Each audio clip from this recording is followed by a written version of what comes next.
Imagine uma investigação difícil. Uma investigação que precisa, para avançar, de cooperação de vários países. Da Espanha, da Suíça, de Hong Kong, de Liechtenstein e da Alemanha. Imagine ainda que essa apuração se relaciona com um negócio feito pela Petrobras que gerou um prejuízo apontado pelo Tribunal de Contas da União de 700 milhões de dólares.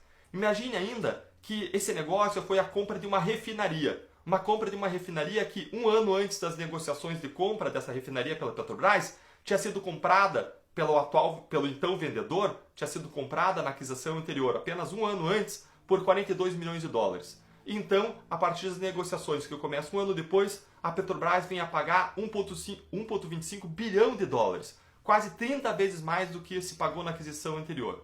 Imagine ainda que a Petrobras, anos depois, venha a vender essa refinaria e vende por 467 milhões de dólares, ou seja, 780 milhões de dólares menos do que ela pagou pela refinaria.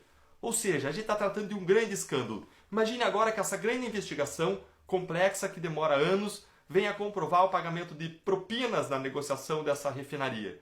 E agora, uma vez você levando esse caso para a responsabilização da Justiça Criminal, esse caso vai durando anos, vai tramitando ao longo de anos. Imagine que agora, então, o Supremo Tribunal Federal emite uma nova decisão que muda as regras do jogo. E essa nova decisão ele aplica para o passado, anulando todo esse caso criminal. Pois bem, isso é o que aconteceu no ano de 2019. No final do ano, aplicando um entendimento do Supremo Tribunal Federal, que o Supremo aplicou para o passado, a Justiça Federal determinou a remessa do caso Passadina para a Justiça Eleitoral e isso gera a anulação de todo o caso Passadina. O Supremo Tribunal Federal decidiu, em março de 2019, por uma apertada maioria de 6 votos contra 5, que quando existe o crime de corrupção e ele gera recursos e o dinheiro não só vai para o bolso do envolvido, mas vai também para a campanha eleitoral, o Supremo Tribunal Federal decidiu que todo o caso deve ser julgado, deve ser apreciado pela Justiça Eleitoral e não pela Justiça Federal. Isso é um grande problema, especialmente quando você aplica essa regra para trás. Por quê? Porque isso gera o risco de anulação de uma série de casos da Lava Jato. Porque a lógica da corrupção política é sempre a mesma. O dinheiro vai para o bolso do envolvido, enriquece ele, e o dinheiro vai também para a campanha dele, porque ele quer continuar tendo poder, quer continuar se reelegendo e quer desviar mais dinheiro. Então, essa nova decisão do Supremo gera um risco de anulação de uma série de casos da Lava Jato, mas pior ainda, esse novo julgamento do Supremo de 2019 gera um risco de inefetividade das apurações, investigações e processos contra a corrupção. Isso porque a vocação da Justiça Eleitoral não é investigar e processar crimes, a vocação dela é fazer a apuração das urnas, a apuração eleitoral, é a fiscalização do processo eleitoral. E ela faz isso com excelência, de modo reconhecido no Brasil e no exterior.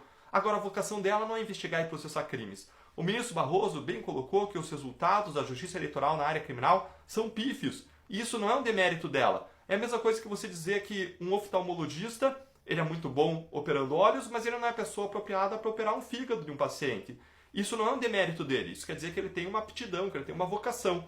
Do mesmo modo, a Justiça Eleitoral, que é excelente para apuração eleitoral e não é a mais apta para apurar crimes. Vejam que foram mandados, a partir da decisão do Supremo para a Justiça Eleitoral, casos envolvendo Temer, Aécio, Dilma, Serra, envolvendo Guido Mantega, envolvendo Marcos Pereira e por aí vai. E você não vê nenhuma operação da Justiça Eleitoral com fases sequenciais, denúncias sequenciais. Isso tudo é efeito dessa decisão do Supremo.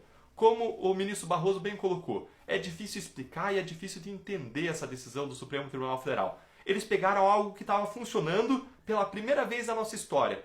Depois de 500 anos, pela primeira vez, o combate à corrupção atingindo pessoas do andar de cima, pessoas poderosas sendo responsabilizadas. E isso está sendo mudado. É difícil de explicar e é difícil de entender. Esse vídeo faz parte de uma série de vídeos que eu estou fazendo sobre o desmonte do combate à corrupção, em conjunto com artigos da Gazeta do Povo. Leia, conheça, compartilhe. A gente precisa tomar uma posição em relação a tudo isso e nós vamos estar conversando também nos próximos vídeos sobre como nós, cidadãos, podemos atuar para mudar essa realidade e produzir um país com menos corrupção e menos impunidade. As críticas que eu faço não são pessoais, elas são críticas construtivas para melhorar as instituições. Eu não julgo intenções aqui de ministros ou parlamentares, eu julgo sim os efeitos objetivamente que as decisões e que as leis novas que foram aprovadas têm sobre as investigações e processos no combate à corrupção. Está acontecendo um desmonte no combate à corrupção. Um abraço, até o próximo vídeo.